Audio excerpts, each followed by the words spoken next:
বাংলাদেশে ভারতীয় জাতীয় পতাকার অবমাননা, তার পাশাপাশি হিন্দুদের ওপর লাগাতার আক্রমণ, তার বিরুদ্ধে এবার সরব হয়েছে যুব কংগ্রেস। যুব কংগ্রেসের পক্ষ থেকে আজ আখাউড়া চেকপোস্টের সামনে তারা বিক্ষোভ প্রদর্শন করে।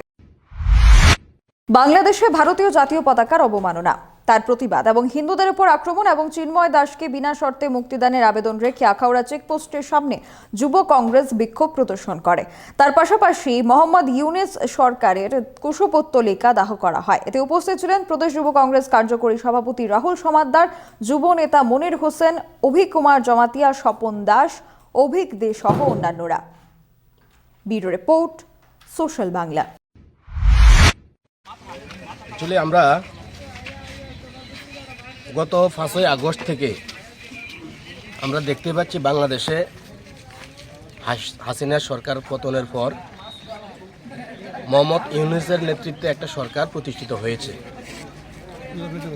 যবে থেকে শেখ হাসিনার সরকারের পতন হয়েছে ওই দিন থেকেই বাংলাদেশের বিভিন্ন প্রান্তে কোথাও সংখ্যালঘু হিন্দুদের উপর আক্রমণ হচ্ছে, কোথাও হিন্দুদের মন্দির ভাঙচুর করা হচ্ছে, কোথাও বুদ্ধিস্টদের, চাকমাদের পাহাড়ি এলাকায় তাদের আক্রমণ করা হচ্ছে।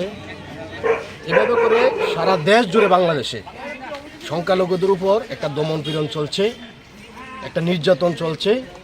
তার বিরুদ্ধে আমরা ভারতীয় হিসেবেও আমরা মানবিক দৃষ্টিতে আমরা সহ্য করতে পারছি না।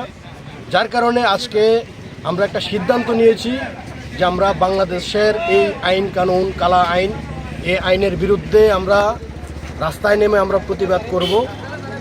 বেশ কিছুদিন আগে আমাদের মানবিক দৃষ্টিতে আমরা যে ভাবি, বাংলাদেশের হিন্দুদের একটা আবেগ চিন্ময় কৃষ্ণ দাস, ওনাকে গ্রেপ্তার করে ওনাকে জেলে পাঠিয়ে দেওয়া হয়েছে। আমিও একজন মুসলিমদের রীতিনীতি এই নয় যে অন্যের ধর্মের প্রতি আঘাত করে নিজের ধর্মকে প্রতিষ্ঠিত করতে হয়, এটা মুসলিম ধর্মে কোথাও নেই। আমি বলবো যে সম্পূর্ণভাবে অনৈতিক হচ্ছে বাংলাদেশে কোনো অন্য মুসলিম ব্যতীত অন্য কোনো সম্প্রদায়কে, অন্য কোনো জাতকে, অন্য কোনো ধর্মের মানুষকে তাদেরকে ধর্মীয় অনুষ্ঠান, ধর্মীয় আচার করতে পারবে না। সে হুলিয়া জারি করছে ওইখানকার দেশের সরকার, ওইখানকার দেশের নাগরিকরা, মুসলিমরা। আমি তার তীব্র বিরোধিতা এবং নিন্দা জানাই।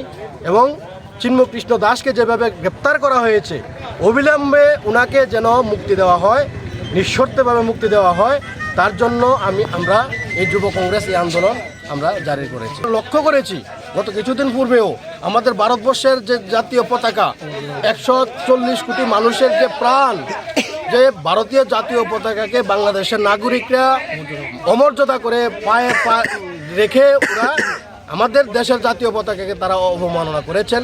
এটার আমরা সম্পূর্ণ। এখনকার মতো সংবাদ এখানেই শেষ করছি। পরবর্তী গুরুত্বপূর্ণ খবরাখবরের জন্য চোখ রাখবেন সোশ্যাল বাংলায়। নমস্কার।